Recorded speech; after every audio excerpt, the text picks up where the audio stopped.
అయితే సీఎం రేవంత్ రెడ్డి కేంద్ర ప్రభుత్వానికి ఒక సూచన చేసిండు. రైట్. ఇక గ్రూప్ 1 పరీక్షకు సంబంధించి ఈరోజు హైకోర్టులో మరోసారి అంటే తుది విచారణ జరగబోతా ఉంది. అసలు పరీక్ష ఎట్లా నిర్వహించిర్రు, పేపర్లు ఎట్లా దిద్దిర్రు, హాల్ టికెట్లు ఎందుకు మార్చిర్రు, తెలుగులో రాసిన వాళ్ళకి తక్కువ మార్కులు వచ్చినాయి అని చెప్పేసి అంటూ ఉన్నారు. 1-2 పరీక్ష కేంద్రాల్లో గ్రూప్ 1 పరీక్ష రాసిన వాళ్ళకి సేమ్ మార్కులు వచ్చినాయి, ఎక్కువ మార్కులు వచ్చినాయి. అంటే వరుసగా కూర్చున్న వాళ్ళకి ఒకే రకమైన మార్కులు ఎట్లా వచ్చినాయి, జంబ్లింగ్ సిస్టంలో కూర్చున్న వాళ్ళకి మార్కుల్లో తేడా ఎందుకుందని చెప్పేసి నిన్న వరుస ప్రశ్నలు హైకోర్టు టీజీపీఎస్సీని అయితే అడిగింది. మరి దీనికి సంబంధించిన టీజీపీఎస్సీ ఇచ్చిన సమాధానాల పట్ల హైకోర్టు కొంత అసంతృప్తి వ్యక్తం చేసింది.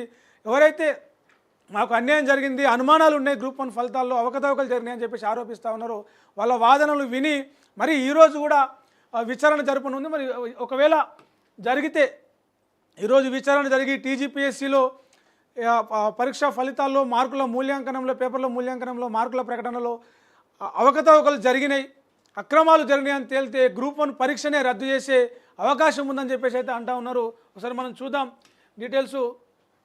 తెలంగాణలో నిరుద్యోగులు దశాబ్దానికి పైగా ఎదురు చూసిన తర్వాత జరిగిన గ్రూప్ 1 పరీక్ష పూర్తిగా వివాదాలమయమైంది.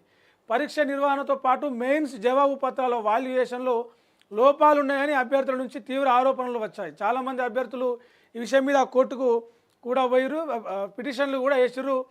వరుసగా రెండో రోజు బుధవారం 2 రోజులు విచారణ జరిపింది. చాలా విషయాలను టీజీపీఎస్సీని ప్రశ్నించింది. పిటిషన్ల తరపు న్యాయవాదులు ఎవరైతే అభ్యర్థుల తరపు నుంచి పిటిషన్ వేసారో వాళ్ళందరూ కూడా వాల్యుయేషన్ మొత్తం కూడా తప్పు, జవాబు పత్రాలు తప్పు, హాల్ టికెట్లు మార్చిర్రు. అంటే ఒక హాల్ టికెట్ ఇస్తే చివరి వరకు అదే హాల్ టికెట్ ఉండాలి, కానీ ఎగ్జామ్ దశలకు మారుతున్న కొద్దీ హాల్ టికెట్లు నెంబర్లు మార్చిర్రు. ఎందుకు మార్చిర్రు, దీని వెనకాల ఏం కుట్రకోణం ఉందని చెప్పేసి వాళ్ళు ఎవరైతే అభ్యర్థుల తరపు పిటిషనర్లు కోర్టుకు విన్నవించారో అవే ప్రశ్నలను కోర్టు కూడా టీజీపీఎస్సీని అడిగింది. మెయిన్స్ ఆన్సర్ పేపర్ల వాల్యుయేషన్ జరిగిందని చెప్పేసి నిపుణులే, ఆయా సబ్జెక్టులలో ఉన్నటువంటి నిపుణులు, మేధావుల ఆధ్వర్యంలోనే మూల్యాంకనం జరిగింది, పేపర్ వాల్యుయేషన్ జరిగింది, ఎలాంటి అవకతవకలు జరగలేదు. కొంతమంది రాంగ్ గైడెన్స్ ఇచ్చి రాంగ్ సమాచారం ఇస్తూ ఉన్నారు, అభ్యర్థులను తప్పుదో పట్టిస్తూ ఉన్నారు, వాళ్ళు గందరగోళంలో ఉన్నారు, వాళ్ళకు అవసరమైతే క్లారిటీ ఇస్తామని చెప్పేసి టీజీపీఎస్సీ అయితే చెప్పింది. కానీ తమిళనాడులో ప్రజలు ఎన్ని రకాల భాషలు వాళ్ళకు వచ్చినా కూడా తమిళంలోనే మాట్లాడతారు, ఆంగ్లంలో మాట్లాడిన వారికే ఎక్కువ మర్యాద ఇస్తారని చెప్పేసి అన్నారు. అయితే తెలుగులో గ్రూప్ 1 పరీక్ష రాసిన వారికి మరి తక్కువ మార్కులు వచ్చాయనేది ప్రధాన ఆరోపణ.